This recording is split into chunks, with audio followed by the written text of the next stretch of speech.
Hello everyone, welcome to true IAS and PCS. इस lecture में दोस्तों हम लोग बात करते हैं developments in art, architecture and science and technology.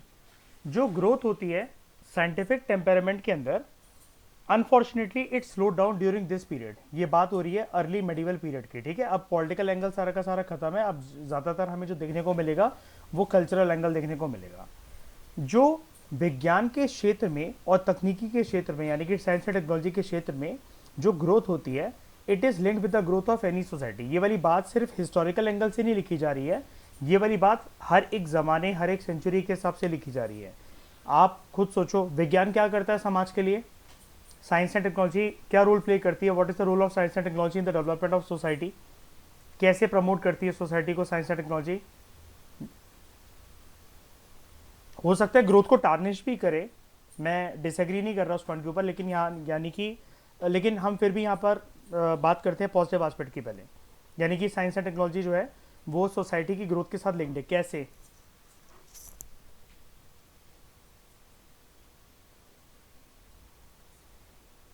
बताओ, किसी को नहीं पता? क्या मतलब sir? Science and technology society की ग्रोथ के साथ कैसे लिंक्ड है, इसमें मतलब वाली बात क्या है? Sir science and technology society की ग्रोथ के लिए रिस्पॉन्सिबल तो है। कैसे है भाई, कैसे? मेरी बात ही रिपीट कर जा रहे हो। देखो, कोई भी चीज़ अगर इनोवेट होगी, इन्वेंट होगी, तो वो सोसाइटी के लिए जीवन को आसान नहीं बनाएगी।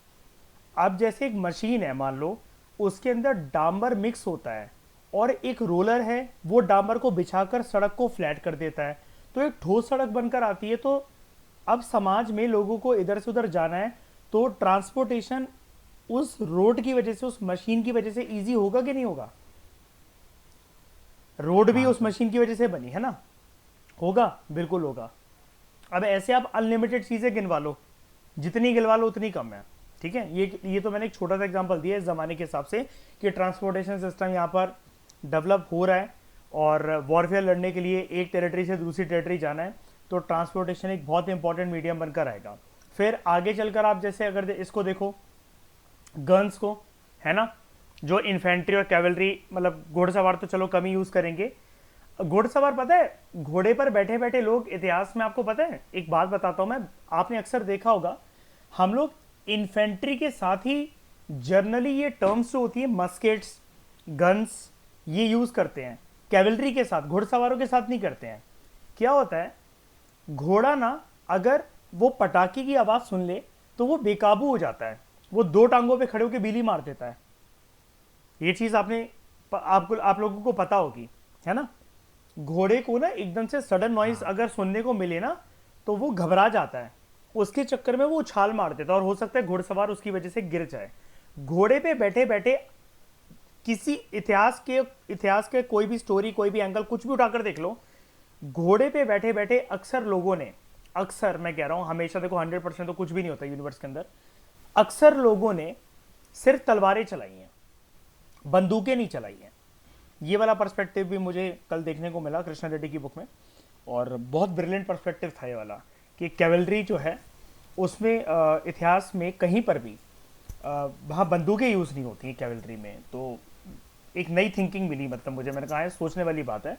और घोड़े वाला एंगल, मतलब ये जो मैं आपको बात बता रहा हूँ वो वहीं से मुझे मिला कि सच बात है यार, घोड़ा जो है उसके नीचे पटाखा रख दो, अगर छोटा सा एक सुतली बम रख दो, तो वो उछल जाता है, और गोली की आवाज़ लगातार अगर होती रहे तो ऑब्वियसली बात है वो बेकाबू तो होगा।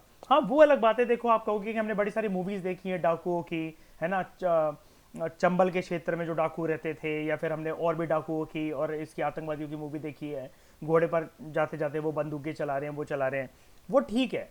एक ट्रेंड हॉर्स है आपका, जिसका काम ही यही है भागने का और वो करने का, वो घबराना नहीं जानता है, वो अलग बात है। लेकिन जर्नली घोड़े के ऊपर अक्सर लोगों ने या तो वो भागे हैं टेरिटरी से, या किसी का पीछा करा है, या वो तलवारें लेकर ही उन्होंने उसका यूज़ करा है, ठीक है।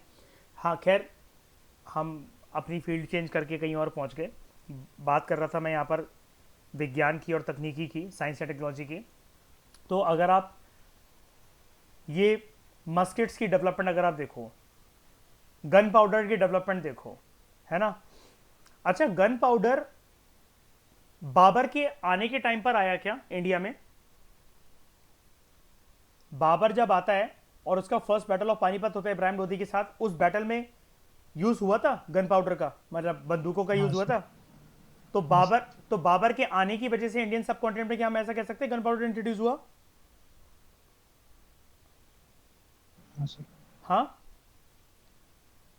हाँ सर, उसी वक्त यूज हुआ था। नहीं नहीं, यही तो यूपीएस ने ट्रैप करा था 2014 या 13 का फिल्म्स के अंदर ही। दिखाता हूं मैं क्वेश्चन आपको। एक क्वेश्चन देखो आप, ये क्वेश्चन ईयर नहीं आ रहा इसका, देखो हुआ, छोड़ो साल छोड़ो, ये देखो, the arrival of Babur into India. Babur पता है ना, मुगल एम्पायर, ठीक है? The arrival of Babur into India led to introduction of gunpowder in the subcontinent, introduction of the arc and dome in regions architecture, establishment of Timurid dynasty in the region। Gun powder को अगर आप ध्यान से देखोगे ना, gun powder के इतिहास को पढ़ोगे, अभी जैसे पूरम दलाल दहिया में चैप्टर्स आगे पढ़ेंगे, आप ये देख लोगे कि गन पाउडर दिल्ली सल्तनत के टाइम तक आ चुका था। और दिल्ली सल्तनत कहाँ रूल कर रही थी बताओ? इंडियन सब कॉन्टिनेंट का पार्ट नहीं था, प्रॉपर इंडिया का पार्ट नहीं था। दिल्ली का जब नाम ही आ रहा है दिल्ली उसके अंदर, है ना? और दिल्ली सल्तनत पहले है कि बाबर पहले है बताओ? दिल्ली सल्तनत है ना। वन को एलिमिनेट करो और आंसर इज ऑप्शन 2 3 ओनली, ठीक है? ये टेक्निक पहले काम करती थी एलिमिनेशन की। अब आपको फैक्चुअल चीज़ें पता होनी चाहिए। एक बात मैं आपको बता देना चाहता हूँ, आप ऐसे क्वेश्चंस को, प्रीवियस क्वेश्चन पेपर को सॉल्व करा करो, इनकी स्टेटमेंट्स को लर्न करो, इनको वेरीफाई करो। 60 क्वेश्चंस रिपीट होते हैं हर साल, 60 क्वेश्चन, मजाक नहीं कर रहा हूँ। एनालिसिस करोगे ध्यान से तो आपको पता लगेगा कि प्रीवियस ईयर क्वेश्चन पेपर में से स्टेटमेंट्स, ऑप्शंस, चिड़ियों के नाम, बतख के नाम, तोते के नाम, सांप के नाम, पिकॉक के नाम, पता नहीं क्या क्या कहाँ कहाँ से रिपीट होता है। अब यहाँ पर ये वाली चीज़ समझ गए ना आप लोग? ठीक है, मतलब इस तरीके के क्वेश्चंस ध्यान से देखा करो, मतलब इवेंट्स देखो कितने इंपॉर्टेंट है, यूपीएससी की थिंकिंग कहाँ तक जा रही है। और ये if I am not wrong ना 2014 या 13 का आसपास का क्वेश्चन है, 2014 का है जहाँ तक मुझे पता है, ठीक है? तो जैसे समाज जो है वो इस टाइम पीरियड के अंदर it became largely rigid and narrow in its outlook. क्यों? मतलब यहाँ पर आपको पता है क्या बताया जा रहा है? देखो, इस्लाम का अराइवल ऑलमोस्ट हो चुका है, उसका आगमन हो चुका है। अब वो अपने ट्रेडिशनल आउटलुक को लेकर यहाँ पर चले आ रहे हैं। जितने रूलर्स हैं ना, जितने भी रूलर्स हैं, रूलर्स छोटा छोटा टेन्योर का अपनी डायनेस्टी, अपने किंगडम को चला रहे हैं। जब आपके पास स्टेबिलिटी नहीं होती ना, तो आप अपनी थिंकिंग को ब्रॉड भी नहीं कर सकते हो। ये एंगल जो मैंने बोला ना अभी, ये वाला एस्पेक्ट और एंगल ना मैं आपको एथिक्स में समझाऊंगा, एक ह्यूमन फिलॉसफी का पार्ट समझा के हम एक टॉपिक को डिस्कस करेंगे, एटीट्यूड फॉर्मेशन। उसके अंदर मैं आपको बताऊंगा कि इंसान अगर अपने स्टेबिलिटी, रोटी कपड़े मकान की मुशक्कत में अगर लगा हुआ है, अब यहाँ पर देखो किंगडम से एम्पायर से तो रोटी कपड़ा मकान की मुशक्कत में तो नहीं लगे हुए हो, लेकिन स्टेबल भी तो नहीं है। रोटी कपड़ा मकान से ऊपर है लेकिन स्टेबल भी तो नहीं है।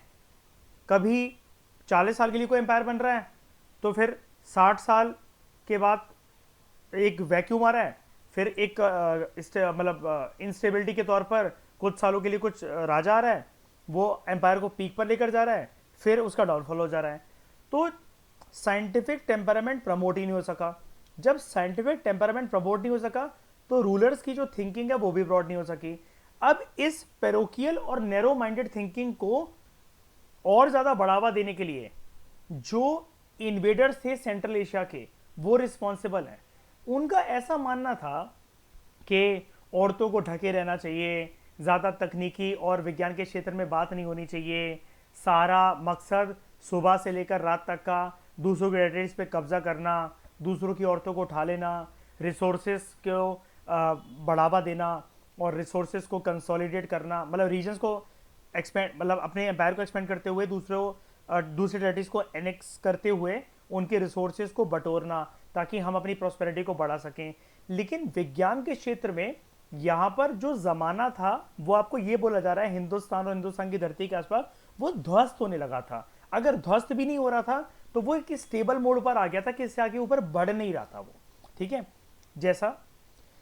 जैसा कि सेंट्रल एशियन साइंटिस्ट और स्कॉलर अल बिरूनी ने हमें कहा है, इसके बारे में हमने पढ़ा था ना मयूर, ट्रैवलर था ये मेडिवल इंडियन में। The insular attitudes of educated in particularly the Brahmins, it led a tremendous lack in intercultural scientific learning and collaboration. Insular attitude का मतलब क्या, देखो अगर आपको जिस दिन अपने ऊपर ये घमंड होता है ना कि मैं सबसे ऊपर हूँ, मैं ही सब कुछ जानता हूँ, सारा ज्ञान मेरे अंदर ही समाया हुआ है, मैं जो जमाने को बताऊंगा, समाज को जो बताऊंगा वही समाज मानेगा।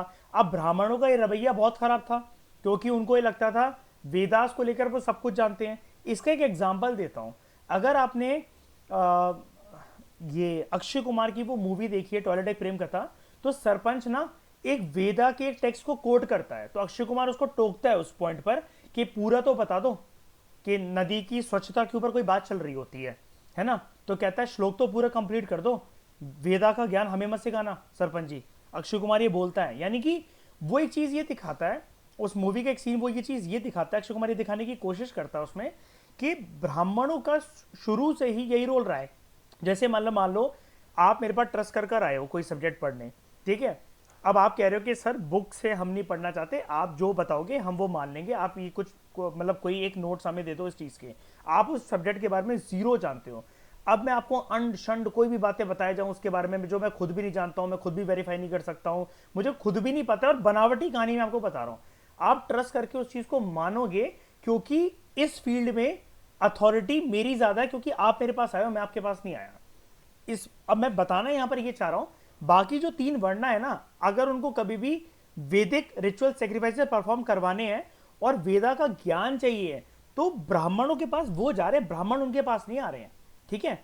अब जब आपके अंदर ये घमंड आ जाता है कि सारी पावर, सारी नॉलेज की पावर, मतलब मैं वैसी पावर की बात कर रहा हूं, नॉलेज की पावर जब डिराइव ही मुझसे हो रही है, तो क्या फर्क पड़ता है, हल्की फुल्की अगर हेरा फेरी करके अपने वर्चस्व को मैं अगर कायम रख सकूं, तो समाज में मैं गलत थिंकिंग को प्रमोट भी करवा सकता हूं मैं।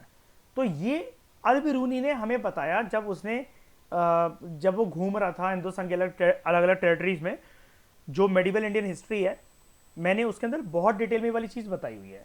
अगर आप लोगों को टाइम मिले ना, सारा काम छोड़ के, सारी चीज़ें और सारा काम अपना छोड़ के, मैं तो आपसे देखो यही बोलूँगा कि आप ना सबसे पहले ये वाला काम करो। जैसे आपको एक चीज़ दिखाता हूँ,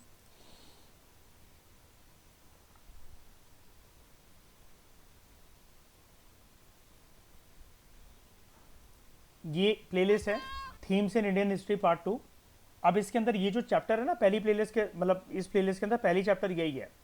चैप्टर नंबर वैसे तो 5 है, लेकिन मेडिवल बनाने के लिए, मेडिवल इंडियन हिस्ट्री की अलग से प्लेलिस्ट बनाने के लिए मैंने ये कर रखा है। ये ट्रैवलर वाला चैप्टर है। कितने पार्ट्स हैं इसके? Chapter 5 through the eyes of traveller, 12 part है इसके।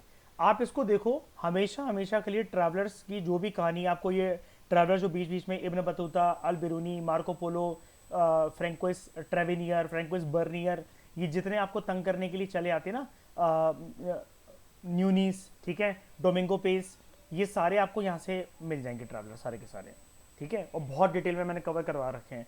ठकुराइन वो याद है, एक ट्रैवलर जिसको अपनी गर्लफ्रेंड नेहा की याद आ रही थी और वो मालदीव्स गया था 2 बार उससे मिलने, है ना, याद है वो कहानी?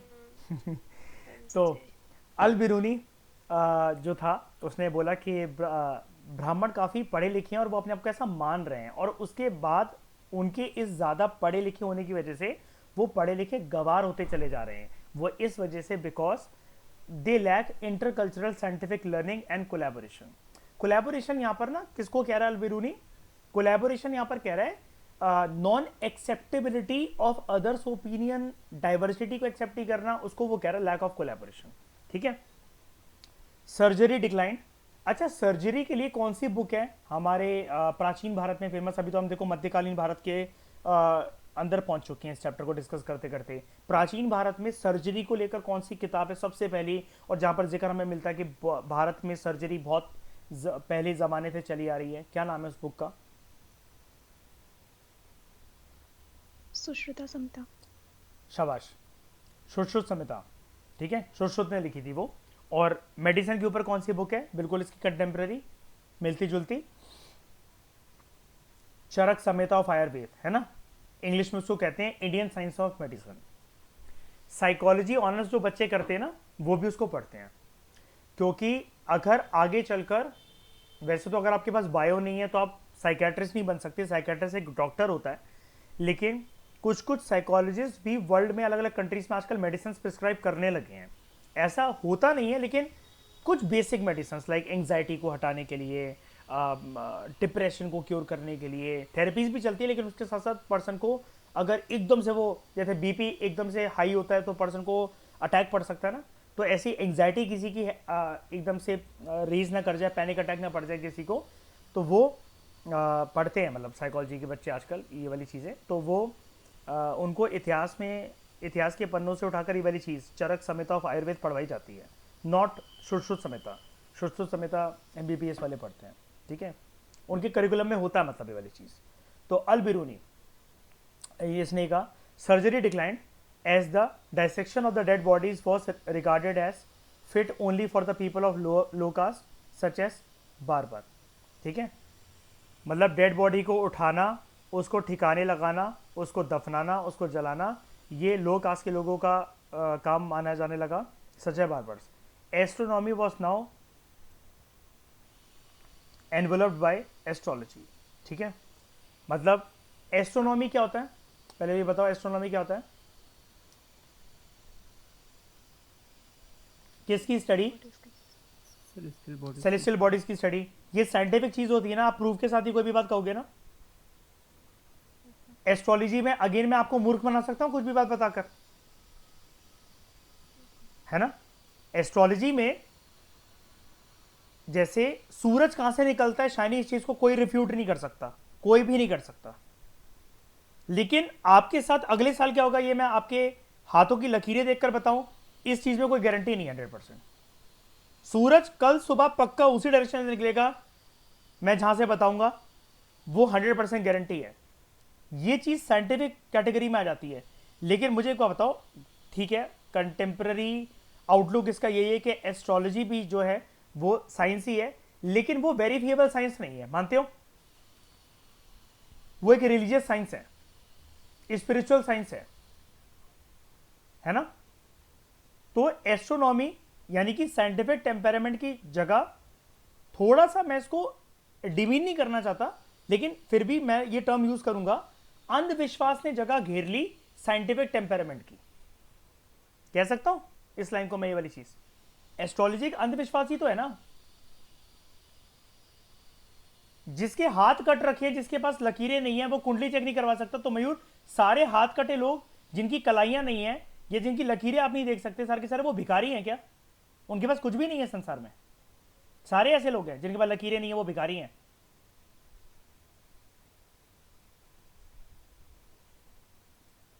और ज्योतिष विद्या का एक बहुत बड़ा पहलू होता है हाथ की लकीरें, इसलिए मैं बार बार हाथ हाथ कहे जा रहा हूं। तो however, some advances were made in the field of mathematics. As 9th century गणित सार संग्रह है, ठीक है, आराम आराम से ऐसे ही पढ़ा करो। मैंने आपको एक ट्रिक बताई थी कि आप शब्दों को तोड़ तोड़ के डैश लगा लगा के पढ़ा करो, वैसे ही लर्न करा करो, तो आपसे कोई गलती नहीं होगी फिर स्पेलिंग्स में और बोलने में भी और लर्न करने में भी, ठीक है। Ganita Sara Sangraha of Mahaviracharya and Lilavati of Bhaskara two, इसको हम उसके अंदर भी देख चुके हैं। इन दोनों किताबों को अपनी रवि पी अग्रहारी की जो पहली बुक है, रवि पी अग्रहारी का जो हमारी बुक है उसका जो पहला चैप्टर है ना, इंडिजनाइजेशन ऑफ टेक्नोलॉजी, और हमने उसके साथ एक मेंस का अपना एक GS पेपर 3 का एक पॉइंट भी कवर कर लिया पूरा का पूरा, है ना। और Bhaskara two, they were written during this period only 1150 CE which remained standard text for a long time. Bhaskara two जो था 1114 to 1185 CE, he was greatest mathematician of medieval India, एक एस्ट्रोनॉमर भी था। बीजापुर में बॉर्न हुआ था इन मॉडर्न कर्नाटका। इसका जो मेन वर्क था वो क्या था, Siddhanta Shiromani, Sanskrit for crown of treatises, and it is divided into 4 parts. इसका मतलब होता है, मतलब ये Siddhanta Shiromani, it is considered as a Sanskrit for crown of treatises, मतलब जितने भी जो टेक्स्ट लिखे गए, जो ट्रिटाइसिस लिखी गई, उनका बेसिकली ये एक ताज है, ठीक है। It is divided into 4 parts.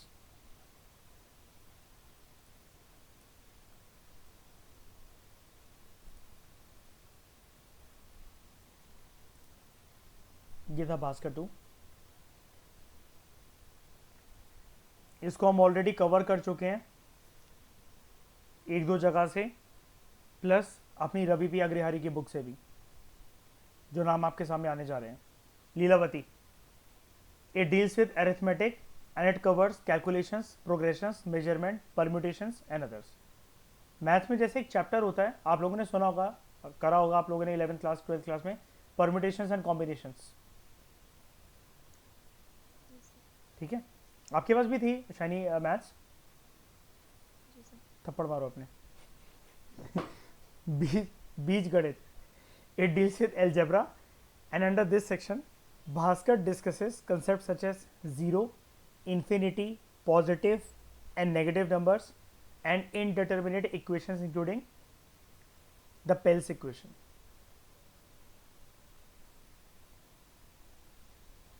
उसके बाद ग्रहकायित.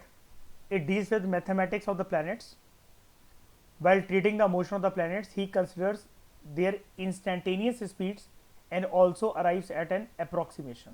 इसने पहले ही बता दिया था कि ये वाला प्लैनेट, हमारा प्लैनेट इतने स्पीड पर ये घूमते हैं, रोटेशन इनकी इतनी, रेवोल्यूशन इतनी. ठीक है, एक दिन उस ग्रह पर इतने समय का होता है, हमारे ग्रह पर एक दिन इतने इतने समय का होता है. ये भास्कर ने प्रेडिक्शन करी थी.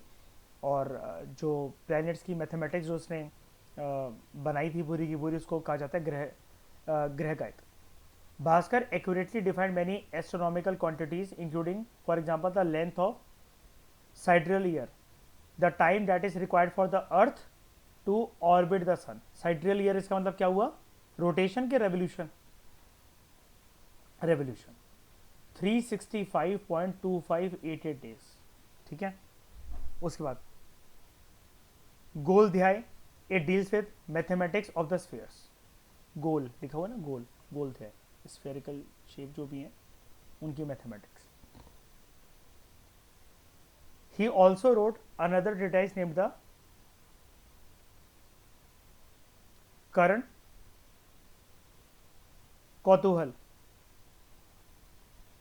भास्कर का जो काम था ऑन कैलकुलस, ये न्यूटन की थ्योरी से भी पहले है और लिबनिज की भी थ्योरी से पहले है, over half A millennium. Bhaskar was perhaps the first to conceive the differential coefficient and differential calculus and its application to astronomical problems and computations. Medicine की फील्ड में कुछ जो मिनरल्स थे like Mercury, they were discovered. आपको पता है एक बात, थर्मामीटर में कौन सा मिनरल यूज होता है? लिक्विड मिनरल मरकरी, है ना. अब डिजिटल आने लगे हैं, ठीक है, लेकिन आप जानते हो मतलब मैं कौन से थर्मामीटर की बात कर रहा हूँ. ठीक है, many books were written on plant sciences and treatment of animals. अच्छा, who was the first ruler in ancient Indian history जिसने एनिमल्स के लिए हॉस्पिटल्स बनवाए थे? अशोक. लेकिन ज़्यादा रिसर्च नहीं करी गई on the interbreeding of horses and this further resulted in the perennial dependence of Indians on imports of horses from Central Asia. Bharat के लोग ऐसे हो गए थे मध्यकालीन भारत के अंदर, जैसे आप हॉर्सेस को इंपोर्ट किसने करवाना शुरू करा? बहुत ज़्यादा तादाद है, हद से ज़्यादा तादाद में. बताओ किसने? विजयनगर एम्पायर. विजयनगर एम्पायर बहुत ज़्यादा था, उससे ज़्यादा किसी ने भी मतलब करा है मध्यकालीन भारत में घोड़ों को इंपोर्ट. प्राचीन भारत में भी हुआ, ऐसी बात नहीं है. ठीक है, लेकिन विजयनगर एम्पायर वालों ने तो हद मचा दी थी. याद है महानवमी डब्बा का जो नवरात्रों का जो फेस्टिवल होता था, कृष्णदेव राय खुद आता था इंस्पेक्शन करने सारे घोड़ों की कि कोई घोड़ा बीमार तो नहीं है ना. और फिर वो इसी चीज़ को बोरो करते हुए जो अलाउद्दीन खिलजी था उसने दाग and Chera system branding of horses introduce करा था. ठीक है, मतलब ये सिलसिला मध्यकालीन भारत में बहुत चला है. अब scientific lack of scientific temperament की वजह से कभी इस चीज़ पर काम करा ही नहीं गया. मेरी बात ध्यान से सुनना, एनालिसिस मेरी ध्यान से सुनना. कभी इस चीज़ पर काम करा ही नहीं गया कि अगर घोड़े की एक प्रजाति को दूसरे घोड़े की जो अलग प्रजाति जिसकी उसके साथ अगर ब्रीडिंग करवाई जाए तो एक जो नया घोड़ा पैदा होगा तो वो बहुत हेल्दी हो सकता है, उसके अंदर जेनेटिक डाइवर्सिटी हो सकती है, उसका जो स्किन है, जो उसका फर है वो बहुत अ, अच्छा दिख सकता है, उसका कलर बहुत अच्छा हो सकता है। हिंदुस्तान के मूर्ख राजा, पूरे के पूरे मध्यकालीन भारत की मैं बात कर रहा हूँ, सारे के सारे, दिल्ली सल्तनत से लेकर आप जिस मर्जी को इमेजिन कर लो, आप चाहे विजयनगर एम्पायर पे चले जाओ, आप मुगल एम्पायर पे चले जाओ, दिल्ली सल्तनत में आप स्लेव, खिलजी, लोधी, इन सब तुगलक, इन सब की बात आप किसी की भी कर लो, इनको ये लगता था वेस्ट एशिया, सेंट्रल एशिया में जो घोड़े जो है वो वहाँ के टेम्परेचर की वजह से, कंडीशंस की वजह से बहुत ब्यूटीफुल पैदा होते हैं, जबकि ऐसा नहीं था। वो वेस्ट एशिया, सेंट्रल एशिया में इंटरब्रीडिंग ऑफ हॉर्सेस की वजह से उन लोगों ने ये चीज़ जान ली थी कि घोड़े जो हैं वो इंटरब्रीडिंग की वजह से उनकी नई नई प्रजाति जो है वो पैदा हो सकती है। और इसी के बाद आपको पता है, इसी के बाद आज क्या कहते हैं, मॉडर्न वर्ल्ड में, मैं इंडिया नहीं कहूँगा, मॉडर्न वर्ल्ड में इसी चीज़ की लेगेसी को कैरी फॉरवर्ड करते हुए ना लोगों ने इंटरब्रीडिंग करवाना शुरू शुरू करी, कुत्तों की, डॉग्स की। और आप आज देखो, आज भी ये प्रचलन बहुत फेमस है। मयूर, आपको पता होगा दीवानगी लोगों की डॉग्स की इतनी रहती है, दिल्ली में 2.5-3 लाख रुपए के कुत्ते बिकते हैं। सेंटर्स होते हैं पूरे पर्टिकुलर बहुत सारी जगह पर, अगर आपको पता हो साकेत में है ना, नॉर्थ कैंपस के पास हैं बहुत सारे, मतलब गली गली में तो छोड़ ही दो, ठीक है। On demand puppies, on demand doggies, ये सब मिल जाते हैं आपको, और बहुत महंगे महंगे, है ना, कि ये ब्रीड चाहिए, वो ब्रीड चाहिए। सिमिलरली जो दीवानगी आज लोगों की कुत्तों को लेकर है, वो इस जमाने में घोड़ों को लेकर थी। ऐसा क्यों? घोड़े क्यों इंपोर्ट करवाए जा रहे थे ज़्यादा? वो तो सबसे पहले ट्रांसपोर्टेशन में ही बहुत यूज होते थे, और जो कैवलरी में, हर चीज़ में ट्रांसपोर्टेशन, कैवलरी। और याद है, अगर सामान झुंड में पहुंचाना है बग्गी बनाकर, तो कैरावान में घोड़े सबसे बेस्ट हैं। गधों को आप सिल्क रूट से लेकर थोड़ी ना जाओगे इतनी दूर तक, घोड़े ट्रैवल कर सकते हैं ना इतनी दूर तक, तो ये चीज़ है।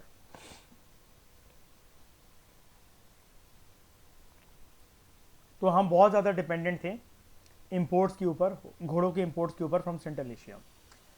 बात सैक्रिफिशियल भी तो होता था। अश्वमेध यज्ञ के टाइम पर रुक गया था, अब कुछ नहीं होता था, अच्छा। अब नहीं, ठीक है।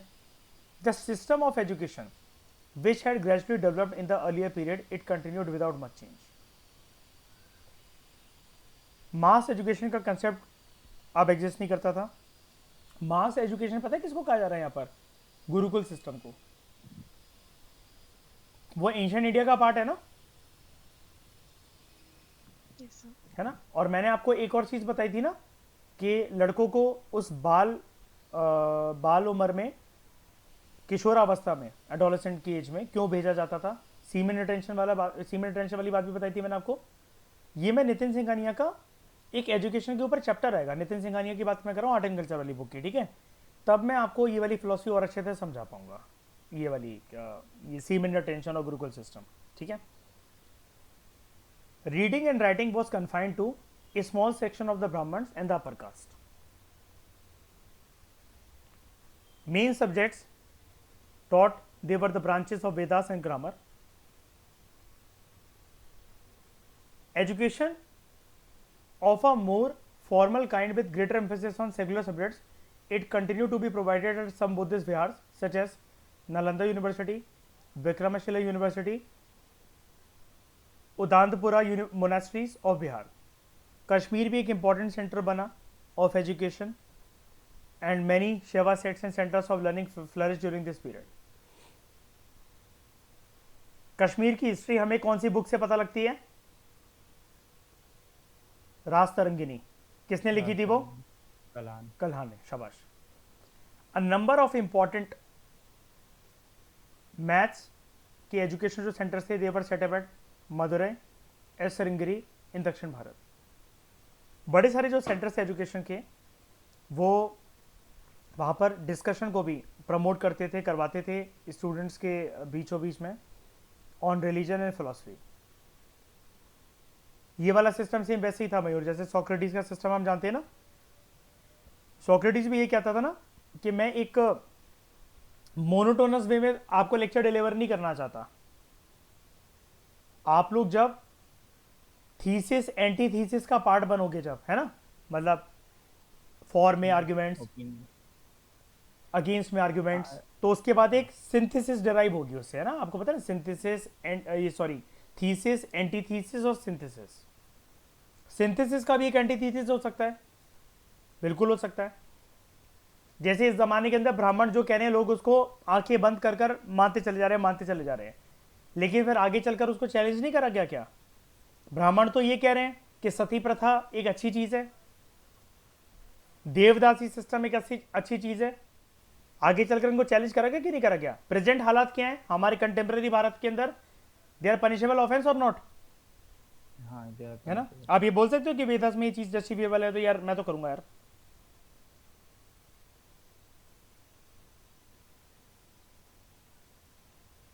ठीक है,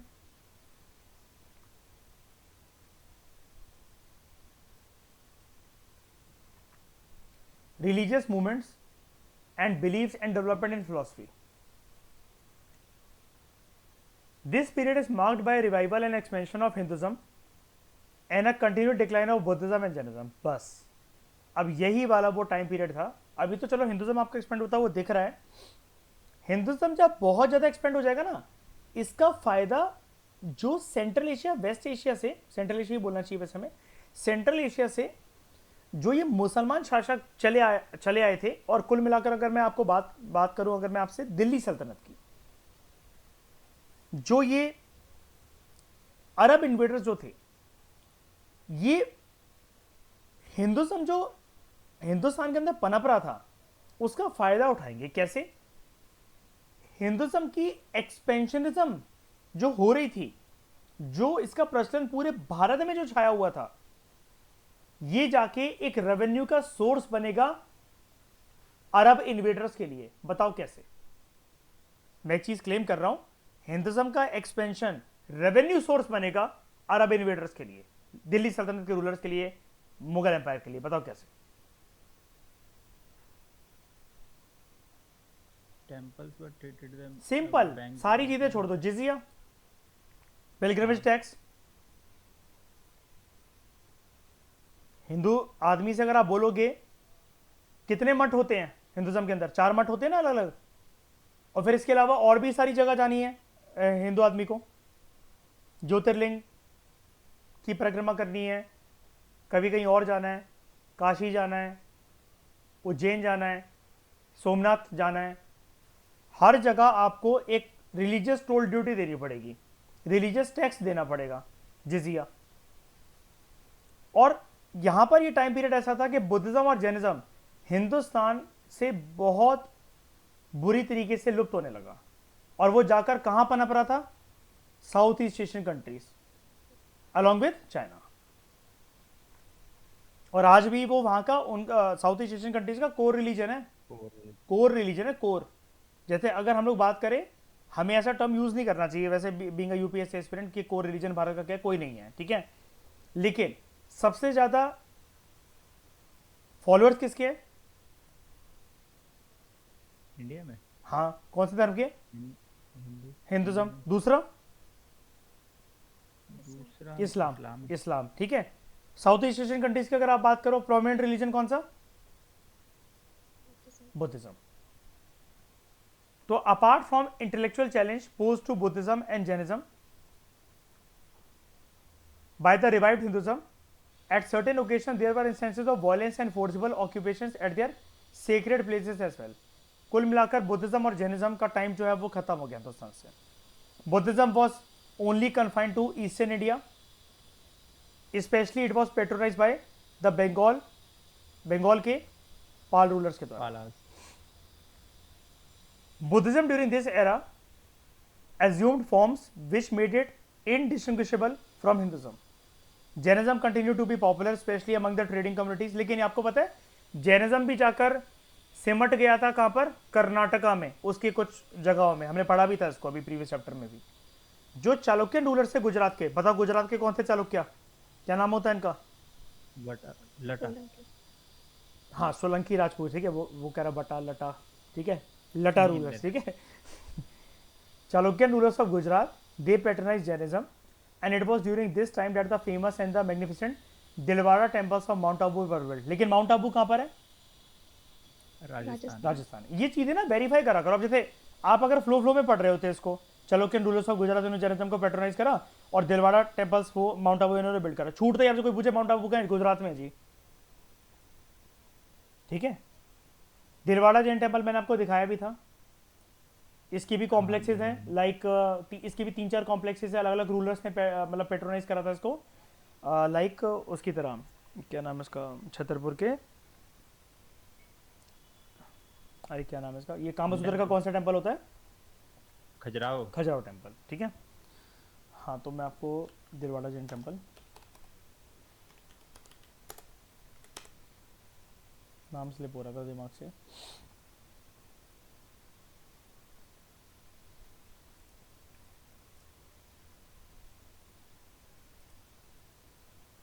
जी, ठीक है।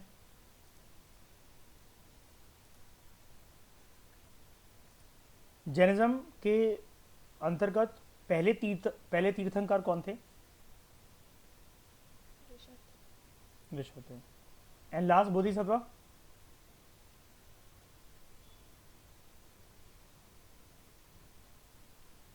फ्यूचर है मैत्रेय।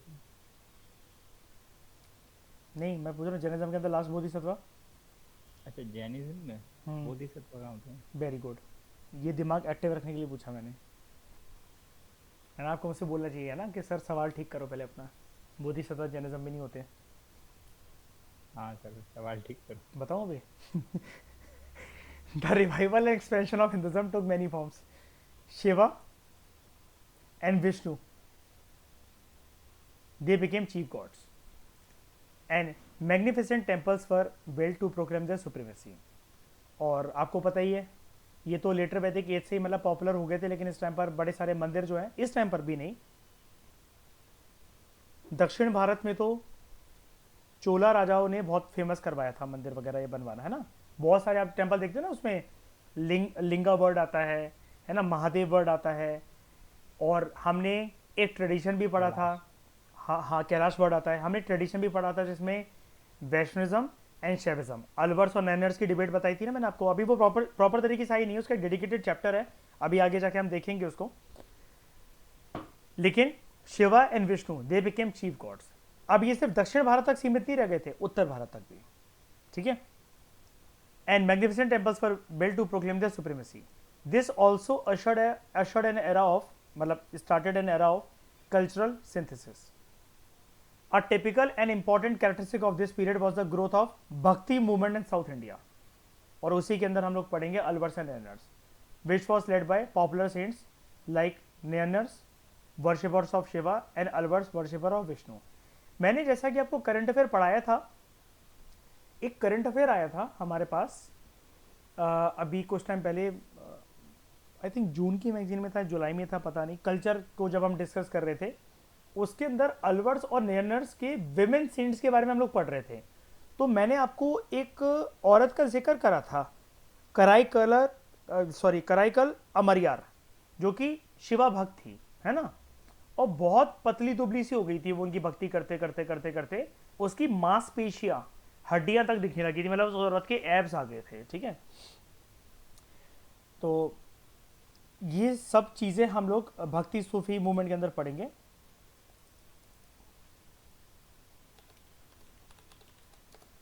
कराईकल अमरियार,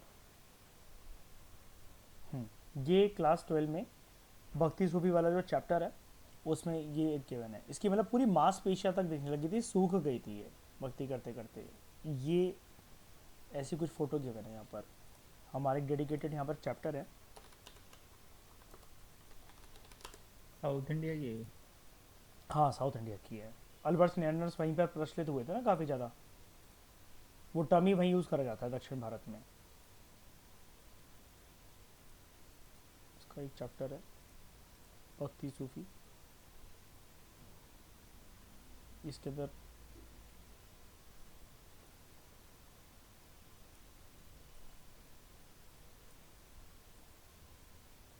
यही कहीं है।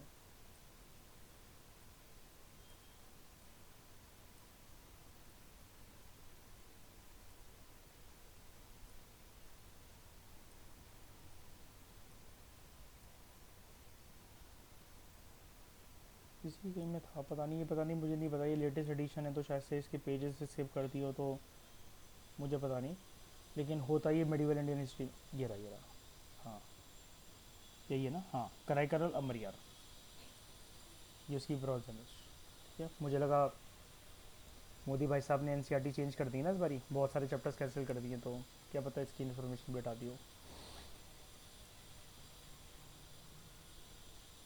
तो इन अलवर भक्ति मैंने आपको तरीका क्या बताया था, ए को अगर आप उल्टा बना दो तो वो वी है, और वी क्या है, विष्णु है ना।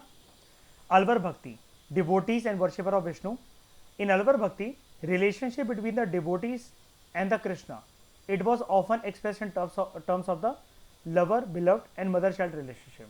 Whereas in Nainar Bhakti, किसकी भक्ति, शिवा की भक्ति, relationship between the God and the devotee, it was similar to that of the master and the slave.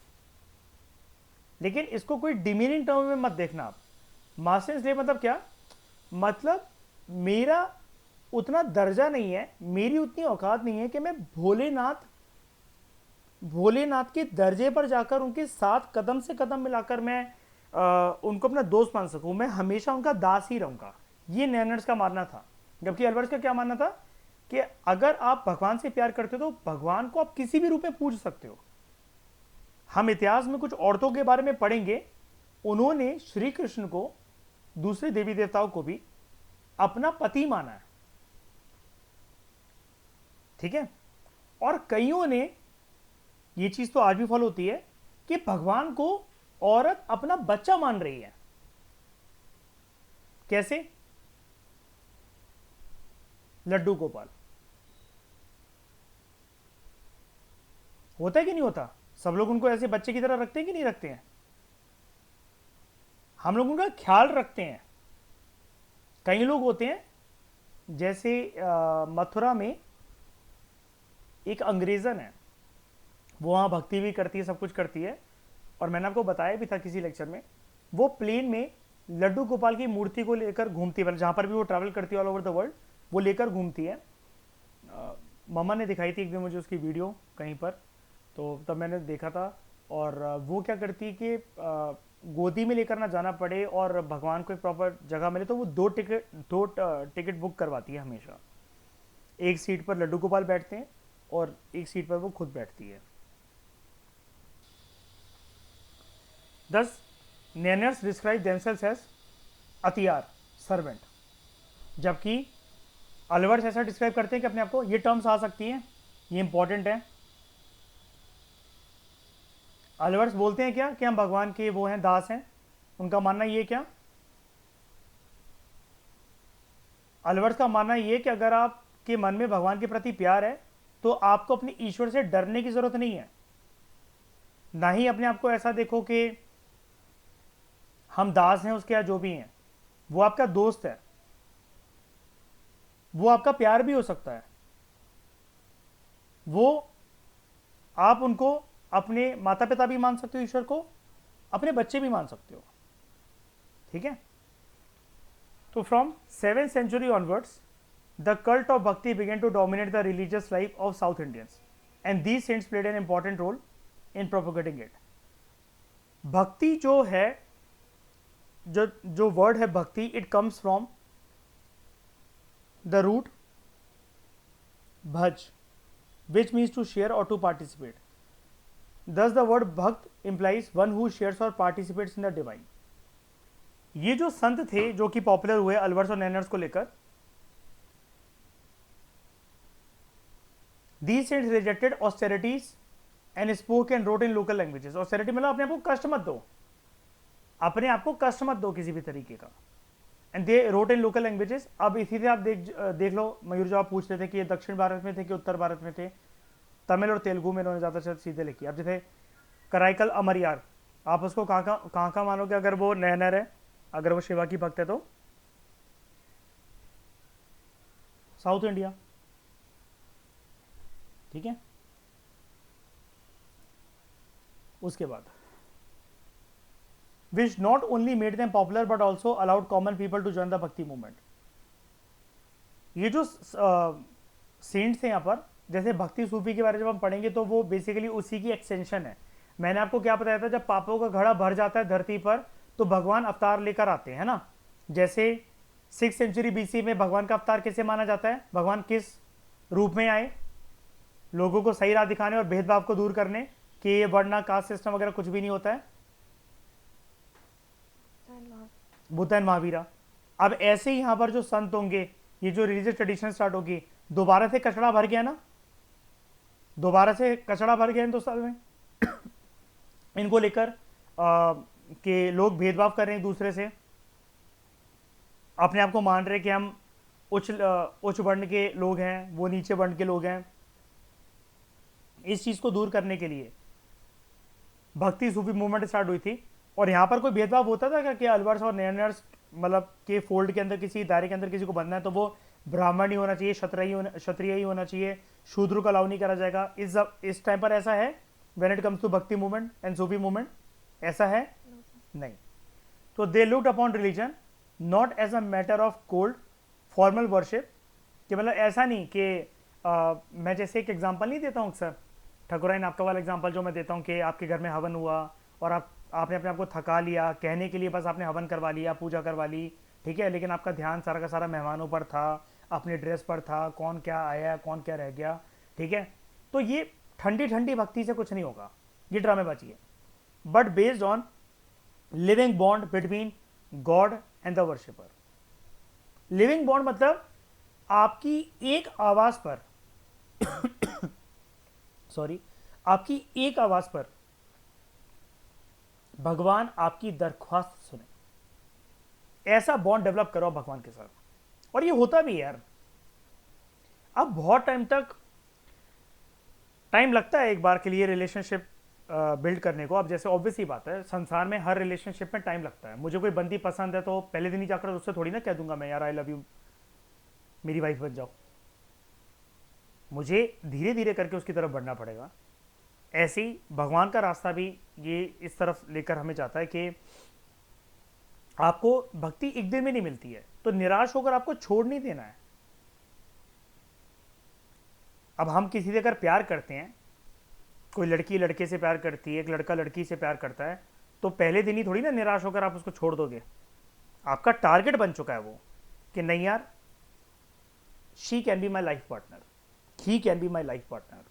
लोग ऐसे तो सोचते हैं, तो पीछे पड़े रहते हैं। वो एनर्जीज उनकी इतनी होती है कि यूनिवर्स उसको मिलाने के उसमें लग जाता है, अगर आपकी मन में सच्ची श्रद्धा है उसको पाने के लिए तो।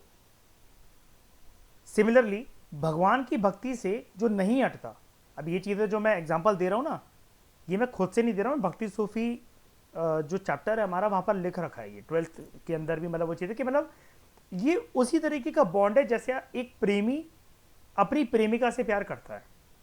क्योंकि यहाँ पर तो हम, चलो आप नयनर को अगर 2 मिनट के लिए साइड कर दो, अलवर्स का तो यही मानना है कि आप कैसा भी रिलेशनशिप भगवान के साथ डेवलप कर सकते हो। हिंदुज्म ट्रेडिशन के अकॉर्डिंग आपको पता है, एक बात बताता हूं मैं आपको, बेडरूम एक ऐसी जगह है जहां पर हस्बैंड और वाइफ लव मेकिंग करेंगे। ऑब्वियस ही बात है, वो इंटीमेट होंगे कभी ना कभी, है ना, बच्चे भी पैदा उनके वहीं होंगे, प्लानिंग भी वहीं होगी, सेक्स भी उनका वहीं होगा। किसी भी देवी देवता की मूर्ति लगाना ना वर्जित होता है बेडरूम में, नहीं लगाना चाहिए, क्योंकि वो अशुद्ध होता है आपका बेडरूम। आपके गंदे कपड़े हैं, एक लड़की है तो उसके मेंस्ट्रुअल क्लोथ हो सकते हैं कोई, है ना, एक कपल्स हैं तो वो उस बेड पर सेक्स कर रहे हैं, तो वो ना मतलब वर्जित होता है हिंदुज्म धर्म के अंदर। सिर्फ एक सिर्फ एक देवता ऐसे होते हैं जिनके आप मूर्ति लगा लो, फोटो लगा लो, बेडरूम में लगानी ही भी चाहिए, ताकि आपका रिलेशनशिप हमेशा पवित्र रहे, अच्छा रहे, प्यार बरकरार रहे। और वो है राधा कृष्ण की मूर्ति या राधा कृष्ण की तस्वीर, वो अलाउड है। बेडरूम के अंदर आप हनुमान जी थोड़ी ना लगाओगे, शनिदेव थोड़ी ना लगाओगे, राधा कृष्ण लगा सकते हैं, ये रूल्स कहते हैं। अब वो अलग बात है कि आप इनको चाहे रिजिड मानो चाहे फ्लेक्सिबल मानो, मैं कह रहा हूं एक रूल्स कहते हैं हिंदुज्म के ये, ठीक है।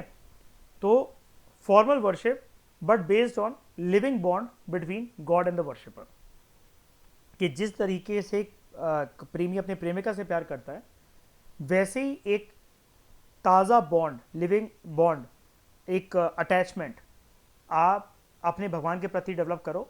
और भक्ति सूफी सेंट से बोलते थे, हम इनकी फिलॉसफी को भी देखेंगे कि इसमें टाइम लगता है, आपको टाइम लग सकता है इस बॉन्ड को डेवलप करने में, लेकिन एक बार जब ये डेवलप हो गया ना, एक बार जब ये डेवलप हो गया तो फिर एक आवाज में आपकी सुनी जाएगी।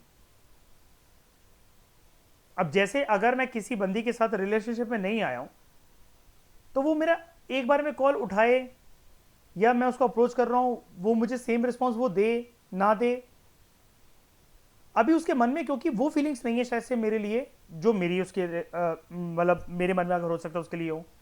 लेकिन एक बार अगर वो टाइटल जुड़ गया उसका मेरे साथ कि she is my girlfriend, she is my wife, तो वो एक बार में कॉल उठाएगी, एक बार में मैसेज का रिप्लाई करेगी। वो अवॉइड, जब तक गुस्सा नहीं तो अवॉइड नहीं करेगी उस चीज को, because I will be someone in her life.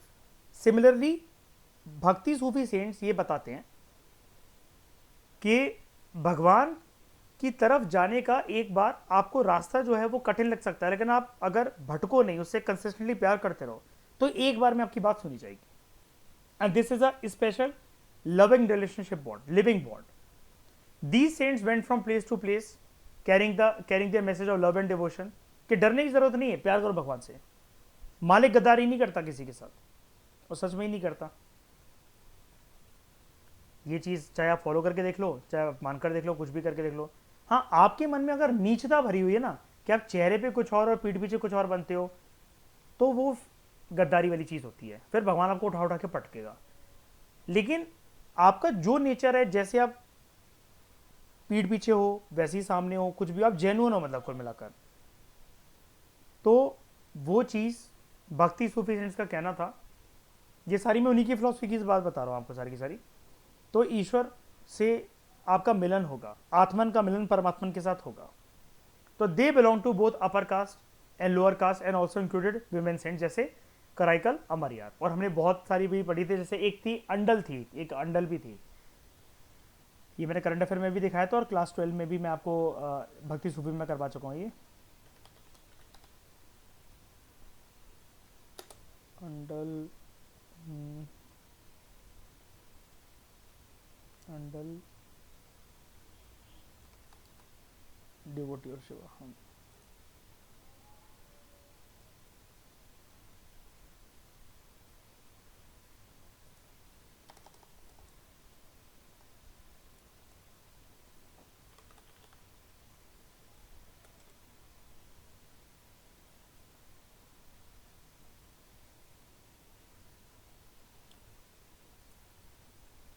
नहीं, ये तो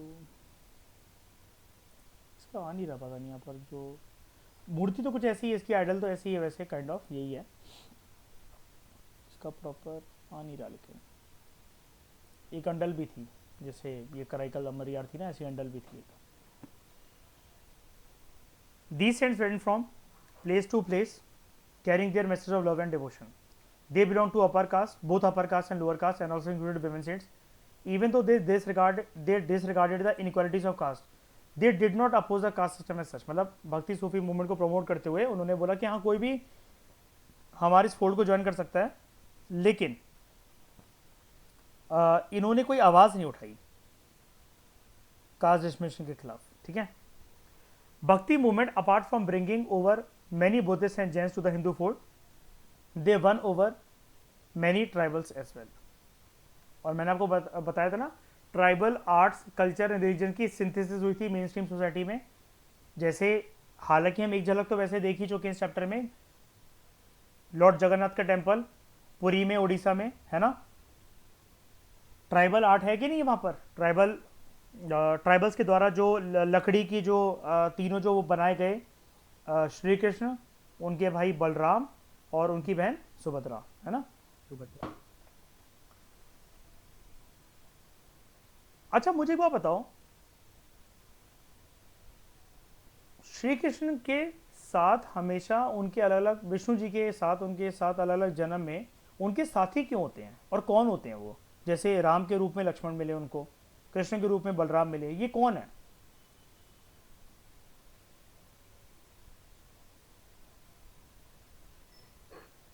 ये कौन है? महादेव होते हैं। पागल हो गए हो? अब शेष, हनुमान का अवतारी तो उनके बोला शेष उनके शेषनाग हैं, शेषनाग, जो जिस जिस सांपों की सैया पर वो लेटते हैं ना, देखा है? तो वो उनके हमेशा हाँ। वो साथ रहते हैं। अब सांप का व्यवहार कैसा होता है? सांप पोलाइट होता है क्या शाइनी? एग्रेसिव होता है ना। आप दोनों रूप देख लो उनके, लक्ष्मण गुस्से, बहुत गुस्सा उनको आता था, है ना। परशुराम को मारने चले थे लक्ष्मण, याद है वो जब धनुष वाला जो सेरेमनी होती है वो तोड़ दिया था जब वो राम जी ने। और ये कृष्ण के जब भाई बने बलराम, उनको भी बहुत गुस्सा आता था। महाभारत देखो कभी, पहले वाला जो जन्म था राम जी का, तो उसमें छोटे भाई थे शेषनाग लक्ष्मण के रूप में, और महाभारत के टाइम पर श्री कृष्ण के बड़े भाई बनकर आते हैं शेषनाग बलराम के रूप में। Very good Shreya, Sheshnag.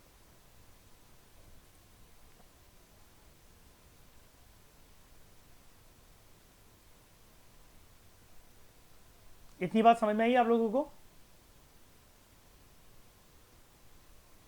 कोई दिक्कत? अब तो चैप्टर लाइट चलेगा, मैंने जैसा कि आपको बताया था, तो थोड़ा सा फिलोसफिकल एंगल के बारे में वो पढ़ना है। क्लियर है?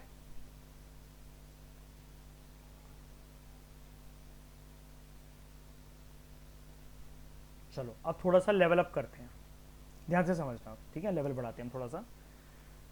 Another popular movement which arose during the 12th century, it was the Lingayat और वीरशैव मूवमेंट। इसमें क्या होता था, ये ना शिवा के भक्त थे, वीरशैव वाले लिंगायत जो थे, ये ना शिवलिंग पहनते हैं गले में, शिवलिंग पहनते हैं गले में। जैसे हम लोग एक कुंठल लटका लेते हैं, या फिर मोतियों की कोई माला लटका लेते हैं। कई लोग भगवान की फोटो मूर्ति भी पहन लेते हैं, जैसे काले धागे में मयूर आपने देखा होगा, लोग दुर्गा माँ पहन लेते हैं, है ना, या फिर हनुमान जी पहन लेते हैं, हनुमान जी का गधा पहन लेते हैं। ऐसे यहाँ पर शिवलिंग पहनने लग गई है, ठीक है। और ये बहुत अपने आप को मतलब पवित्र रखते थे। जैसे एक जनेऊधारी होता है ना, जैसे जनेऊ के ना कुछ रूल्स होते हैं, आप अगर सूसू करने जाते हो ना, तो जनेऊ आपको कान पर लपेटना पड़ता है अपना सब बांध कर, अगर आप परमानेंट जनेऊधारी हो तो, ठीक है। आजकल जैसे क्या है, पितृपक्ष चल रहे हैं, है ना, पता होगा ये वाली बात आपको। हमारे पूर्वज जो है वो हिंदू धर्म के अनुसार वो कौए के रूप में आते हैं और हमको खाना देते हैं ना। तो मेरे फादर ने अभी 15 दिनों के लिए जनेऊ परमानेंट पहन रखा है, तो वो कुछ रूल्स फॉलो करते हैं कि अगर वो वॉशरूम जा रहे हैं तो वो कानों पे लपेटना है उनको, है ना, उसको साफ पहनना है, और कपड़े गंदे नहीं होने चाहिए। तो वो कुछ 15 दिन के लिए, मतलब हर साल ये वाला रूल जो है वो फॉलो करते हैं।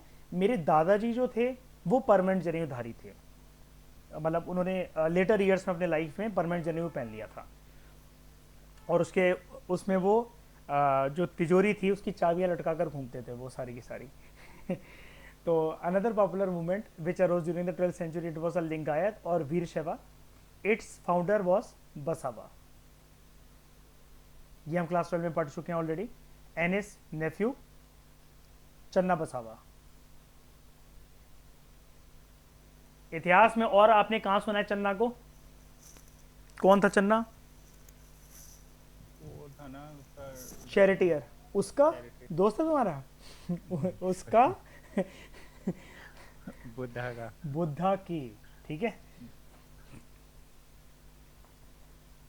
मतलब हिंदुस्तान में इस चीज को लेकर आक्रोश नहीं हो सकता तो बदतमीजी करोगे। Who lived at the court of the Kalachuri kings of Karnataka. Lingayat जो थे, devout worshippers of Shiva and establish their faith after bitter dispute with the Jains. They strongly opposed the caste system and the child marriage and rejected feast, fast, pilgrimage, sacrifices. इनका मानना था ये सब बेकार है। They supported widow remarriage also. यानी कि attitude में काफ़ी सही लग रहे हैं ना, लिबरल लग रहे हैं ना। सुनने से एक बार को अगर एक झलक हम इनकी देखें कि गले में शिवलिंग लटका कर घूमते हैं, तो हमें लग सकता है ना एक बार को कि ऑर्थोडॉक्स होंगे, मयूर शायद से कट्टर होंगे अपने स्वभाव में, लेकिन देख रहे हो कितने लिबरल हैं। और जैनस को क्या अपोज करते थे? इनको बोलते थे क्या कर लिया तुमने, ये व्रत रखे क्या अचीव हो गया, ऐसी लाइफ का क्या मतलब, संलेखना करके क्या छोड़ जाओगे तुम। तो it is also pertinent to note that, important to mention that Siddhas या सितार ऑफ तमिलनाडु, ये भी एक ग्रुप था। जैसे लिंगायत की हम बात कर रहे हैं, वीरशैव की बात कर रहे हैं, लिंगायत को वीरशैव वैसे बोला जा रहा है, अलवर्स, नैनर्स, ऐसी एक थे ग्रुप सिद्धास या Siddhars, who held contrasting views with the bhakti tradition, although some of their ideologies are considered to have originated during the first Sangam age. याद है जब हमने संगम लिटरेचर पढ़ा था एंशिएंट इंडिया में, उसकी बात हो रही है यहाँ पर। अब इनका एटीट्यूड क्या था सिद्धार्थ का? Their attitude against idol worship and their stress on yoga and diet conduct, it distinguish them from the bhakti cults.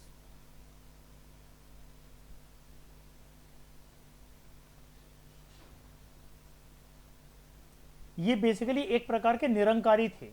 ये बोलते थे भगवान का कोई आकार नहीं होता, ठीक है, कोई आकार नहीं होता। दिल्ली में मैंने देखा, मतलब दिल्ली की बात मैं जानता हूं तो मैं वहीं की बात करूंगा। दिल्ली में अपनी कुछ सोसाइटी के आसपास मैंने देखा है कि एक मंडली बनी हुई है लोगों की। बहुत सारी जगह पर मैंने ये देखा, अलग अलग ब्लॉक्स में देखा है। आशमा के ब्लॉक में ये वाली चीज़ होती है, मेरे ब्लॉक के आसपास ये वाली चीज़ होती है कि गली में कुछ 15-20 औरतों ने एक मंडी बना रखी है, और वो मतलब हिंदू देवी देवताओं की आराधना, गाना गाना वगैरह बजाना, हारमोनियम मंजीरा सब बजाना, वो सब कर रहे हैं। लेकिन उनका ये मानना है कि हम ना आइडल वर्शिप नहीं करेंगे, कि भगवान को किसी ने देखा नहीं है, हमने तो नहीं देखा एटलीस्ट, तो हम उसको कोई आकार नहीं दे सकते हैं। अब ये जो चीज है ना, ये चीज यहां पर इनकॉर्पोरेट नहीं करने को कह रहा हूं मैं, ना ही करनी है आपको, गुनाह हो जाएगा आपसे, पाप हो जाएगा। लेकिन जो मैं बोलने जा रहा हूं उसको समझने की कोशिश करो। क्या ये सेम सिद्धार्थ या सितार का एटीट्यूड मुसलमानों वाला एटीट्यूड नहीं है? अल्लाह का कौन सा रूप होता है बताओ? कोई मूर्ति देखी है आपने अल्लाह की? नहीं ना। क्या माना जाता है कि भगवान है, इंसान की इतनी औकात नहीं है कि वो अल्लाह को देख सके, इतना बड़ा नहीं बना है अभी इंसान। लेकिन जो अल्लाह है वो आपके पिता समान है। अगर आप सच्ची भक्ति से उनको पूजते हो, उनसे कोई अपनी बात कहते हो, दूसरों का बुरा नहीं करते हो, दान पुण्य करते हो, मन स्वच्छ है आपका, साफ है, कोई मलाल नहीं है आपके मन के अंदर, किसी के खिलाफ कोई एक्स्ट्रा थॉट नहीं, तो अल्लाह आपकी बात सुनेगा। उसके लिए आपको उसको मूर्ति में उतारने की जरूरत नहीं है, ठीक है। तो they believe in the oneness of transcendental being, monotheism in the world as well as in the charity towards man. Siddha saint जो थे, या सितार कह लो आप इनको, एक ही बात है, ठीक है। They were mostly Shiva, Shaivism के भक्त थे, शिवा के भक्त थे, who professed and practice an unorthodox type of sadhana, spiritual practices to attain liberation. Unorthodox type, unorthodox type मतलब क्या? मैं यहां पर ये कह सकता हूं कि ये लोग भी मेडिटेशन की मुद्रा में बैठ जाएंगे और फिर कभी नहीं उठेंगे, जस्ट लाइक चल लिखना, वो तो ऑर्थोडॉक्स हो गई ना? नहीं ना, ऐसा तो नहीं करेंगे। तो एक जो पर्सन होगा, जो ये सिद्धा संत होगा, वो करेगा क्या? सिद्ध संत क्या करेगा? He will obtain a yogic powers called Siddhi by constant practice of certain yogic disciplines and tapasya. Along with that, they also used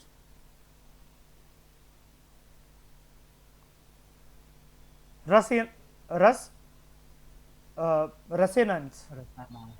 अब ये बेसिकली क्या होता है मैं आपको बता देता हूँ। जैसे आप लोगों को सिखिज्म के कंटेक्स्ट के अंदर वो पता होगा, जैसे गुरबाड़ी नाम सुना होगा आपने, या पोड़ियाँ होती हैं जैसे, है ना, मतलब कुल मिलाकर गानों की फॉर्म में भक्ति करना, है ना। तो रसेना उनको बोला जा रहा है, ठीक है, गानों की फॉर्म में भक्ति करना, कोई रिदम, कोई तालमेल बनाना, ठीक है। तो which were substances that were set to transform the body to make it potentially deathless and a particular type of pranayama breathing practice, ठीक है, कर रहे हैं मेडिटेशन और योगा ही, और इनका वही तरीका है भगवान से मिलन का। एक्चुअली जो योग है ना, योग सूत्र जहां से योगा सब्जेक्ट आया है, ये पतंजलि ने लिखा था, आपको पता होगा, है ना। तो योगा का मतलब यही होता है, आत्मन का मिलन परमात्मन के साथ। क्यों? आपकी बॉडी रिलैक्स है, आपका माइंड शांत है, आप हेल्दी हो, तो उस टाइम पर डायरेक्टली आपका कनेक्शन यूनिवर्स के साथ होता है। आप कभी भी दो चीज़ों को अपना कर देखना। 33 डेज तक आप स्ट्रेस्ड माइंड से एफर्मेशंस करो, और 33 डेज में आप क्या करो, आप अपनी एक्सरसाइज कर लो, आप नहा लो, आप फोन की तरफ मत देखो, कोई स्ट्रेसिंग बात नहीं, कोई वर्कलोड नहीं, कुछ भी नहीं, और आप मेडिटेशन करो। मेडिटेशन करने के बाद आप एफर्मेशंस मारो, और तब आप देखना कि आपकी विश ज्यादा कब पूरी होती है, फर्स्ट 33 डेज या फिर second set of 33 days. Affirmations क्योंकि ना शांत दिमाग से ही करी जाती हैं। अब एफर्मेशंस है क्या, एक प्रकार से आप यूनिवर्स से, देवी देवताओं से, ईश्वर से एक रिक्वेस्ट ही तो कर रहे हो कि मेरी ये वाली चीज पूरी कर दो। अब स्ट्रेस माइंड में क्या होता है, हड़बड़ी में आप वो पूरी बात अपनी पहुंचा नहीं पा रहे हो। जैसे जब एक घबराया इंसान होता है तो वो हड़बड़ाहट में अपनी पूरी बात बता नहीं पाता, और वो सच्चे मन से भी अपनी पूरी बात नहीं बता पाता है ना। ये चीज है। तो इनका ये मानना था कि प्राणायाम, ब्रीडिंग प्रैक्टिस करते हुए, ये जो है रसायन को यूज करते हुए, सिद्धि को यूज करते हुए आप आत्मन का मिलन मतलब परमात्मा के साथ हो सकता है। तो Siddhars are also believe to be the founders of Varmam, a kind of martial art for self defence and medical treatment simultaneously. अब पता है मार्शल आर्ट प्रैक्टिस को भी ना एक रिलीजन के तौर पर पूजा जाता है। आप वो मूवी देखो जैसे टाइगर श्रॉफ की बागीवन, जिसमें श्रद्धा कपूर है, उसमें जो वो साउथ जाता है, साउथ इंडिया जाता है, उसके पिताजी के दोस्त होते हैं वो जो आश्रम में, वो जो मार्शल आर्ट का वो जो ट्रेनर होता है, जो बुड्ढा है ना, और तब उसको देखो, वो रोज उसमें एक सीन दिखाया जाता है। आप कोई सी भी मूवी देख लो, चाहे आप विद्युत जामल की, चाहे कमांडो देख लो या कुछ भी देख लो, विद्युत जामल की कोई आप वीडियोस देख लो, वो कलारिया पट्टू का गोल्ड मेडलिस्ट है वो, और एक मार्शल आर्ट होती है। इसके बारे में यूपीएससी ने क्वेश्चन भी पूछ रखा है कलारिया पट्टू के बारे में। अगर आप विद्युत जामल को जानते थे या अगर आपने ये चीज़ सुनी है तो आप ये कर सकते थे। क्वेश्चन आया हुआ आई थिंक, क्वेश्चन ये Kalaripayattu UPSC prelims question.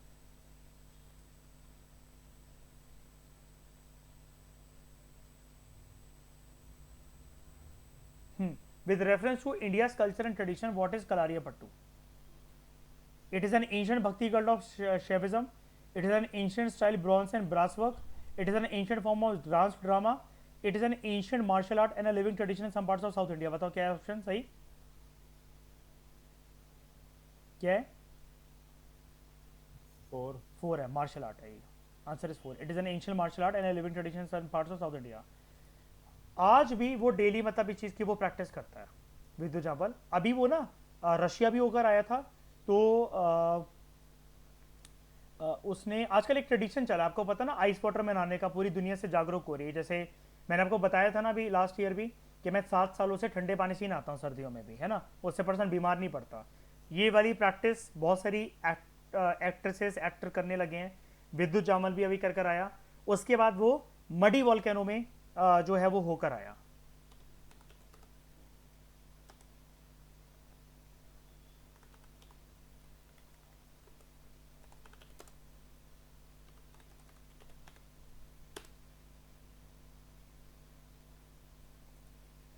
See this.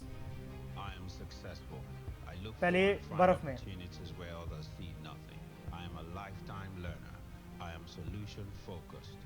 I see only solutions. I am a solution. I unconsciously, consciously, and methodically create my own success. I permit myself to be successful. I am bold and courageous. I ask the right questions. I get the right answers. I am constantly in a positive, spiritual, emotional, mental, and physical state. I am always grateful. ये सब चीज़ें ना इनको मतलब वैसे ही सिखाई जाती है, ट्रेन करवाई जाती हैं, ठीक है। और जैसे ये आइस स्विमिंग जैसे जब ये कर आया था तब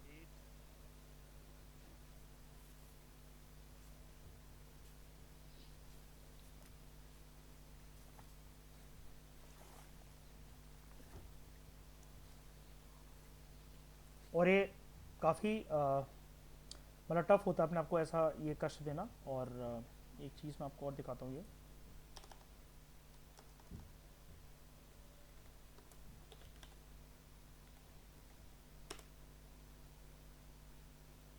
ये एशिया में इसका लीडिंग आर्टिस्ट है।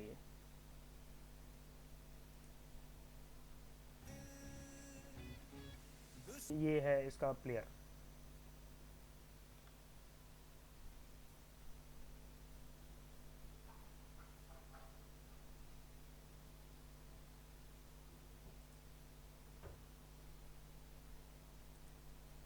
और ये प्लेयर्स की स्पीड भी इतनी ज़्यादा हो जाती है, जो कलारीपट्टू को जैसे प्रैक्टिस जो करते हैं, यही वाली जो टेक्निक होती है, मतलब मैं सिर्फ कलारीपट्टू की बात नहीं कर रहा हूँ, लेकिन अगर आप इसको ध्यान से पढ़ोगे, जब मैं आपको मार्शल आर्ट्स जो है एशियन इंडिया के मार्शल आर्ट्स के बारे में जब मैं पढ़ाऊँगा, और ये प्रैक्टिस भी मतलब अक्सर जंगलों में ही करता है ये, मतलब हमेशा विदु जावल की एक बात ये रहती है, जैसे हाँ इसकी ये देखो,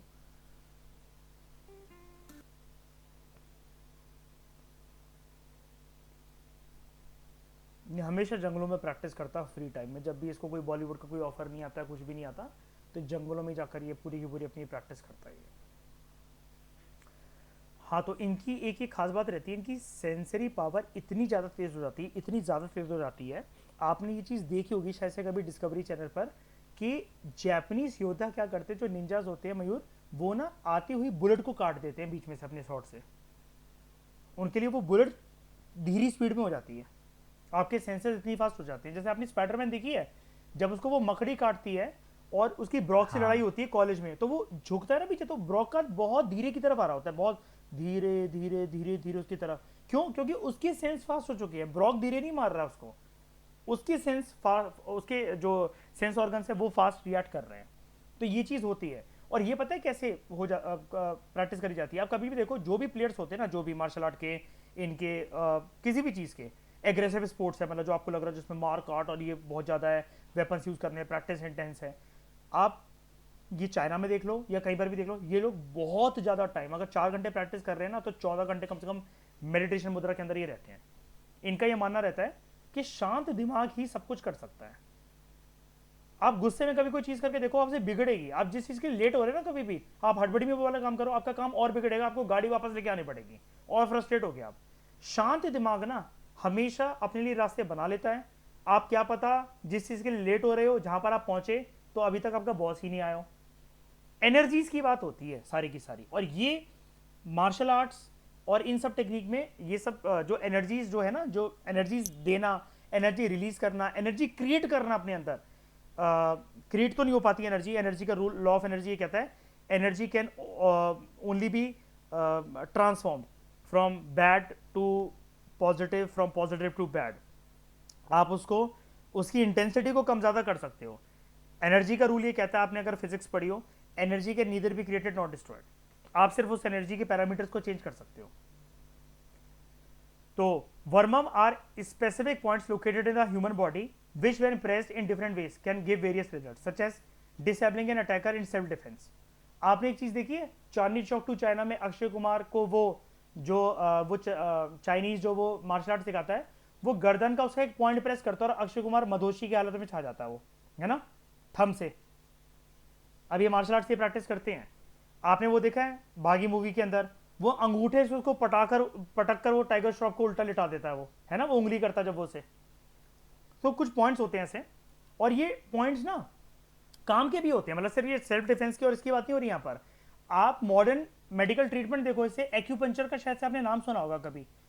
जैसे बुजुर्गों को जब कोई दिक्कत होती है ना, जैसे उनका ऑपरेशन वगैरह तो हो नहीं सकता सारी नसों का, तो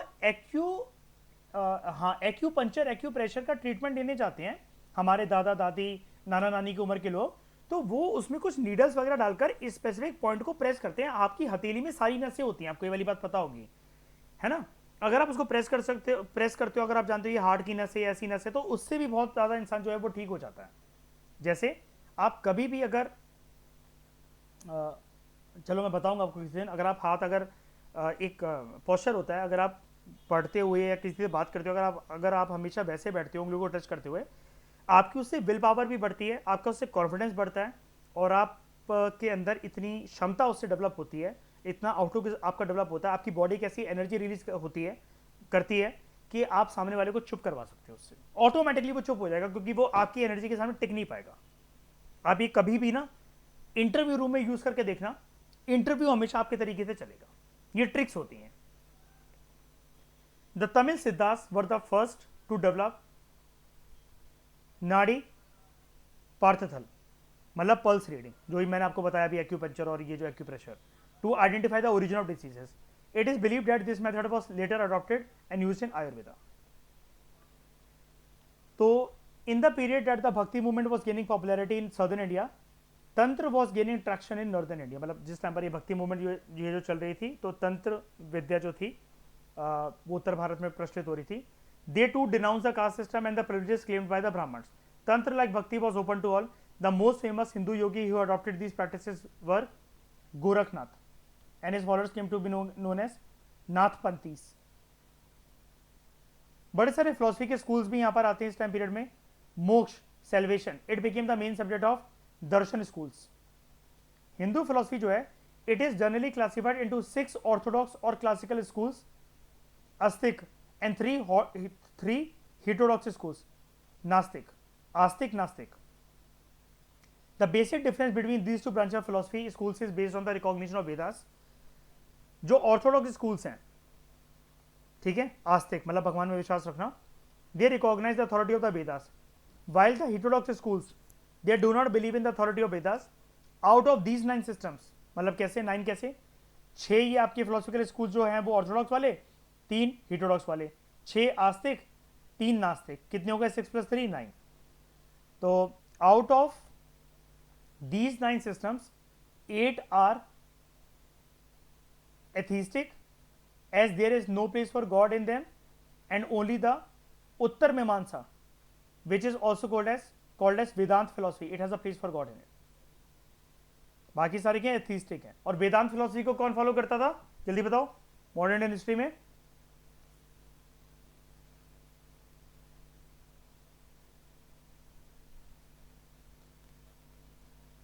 वेदांत फिलोसफी को कौन फॉलो करता था? स्वामी विवेकानंद का नाम सुना है? तो by the beginning of Christian era 6 prominent schools of philosophy, इसको बोला जाता है शत दर्शन, ये डेवलप हुए. सांख्य, ये सारे स्कूल्स के नाम है, ठीक है, फिलोसफिकल स्कूल्स के नाम है. सांख्य, योग, न्याय, वैशेषिक, पूर्व मीमांसा, उत्तर मीमांसा या वेदांता, ठीक है. और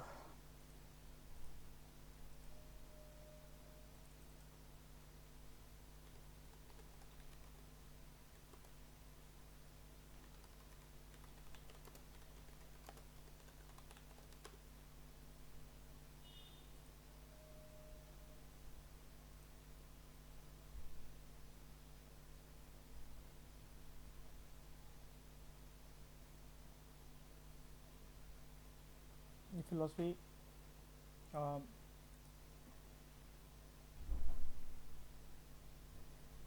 ऑप्शन का दिखा रहा है.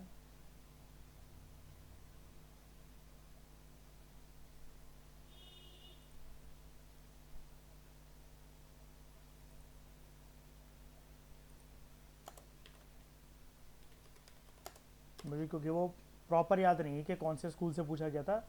2 बार क्वेश्चन आ चुके हैं पास में. आई थिंक यही है 2000.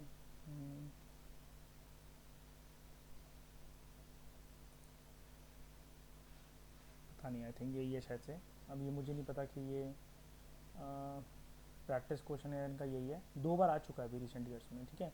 With reference to schools of Indian philosophy which of the following are match correctly, ठीक है. वैशेषिका, सांख्य, वेदांता. फाउंडर्स इनके कौन है ये भी हम देखेंगे आगे, मैं आपको ये पूरा करवाऊंगा.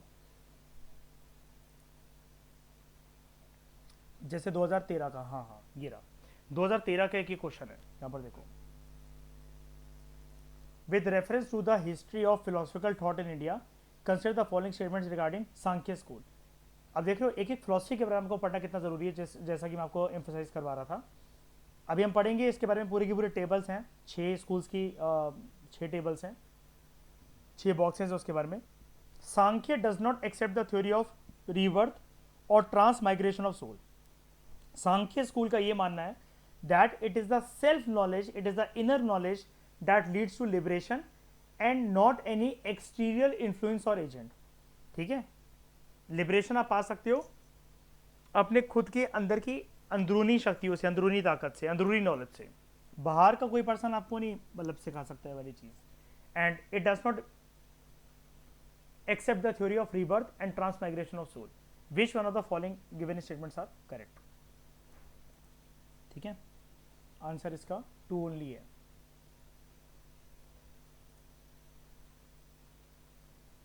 कि आप ये सिर्फ सेल्फ नॉलेज से लिबरेशन अटेन कर सकते हो, इसका ये मानना है। It does not accept the theory of rebirth and transformation, ये मानती है, सांख्य स्कूल का मानना है, इस स्कूल का, इस फिलोसफी का मानना है। रीबर्थ का कंसेप्ट होता है और आत्मा एक शरीर से निकलकर अगले जन्म में दूसरे शरीर में जाती है।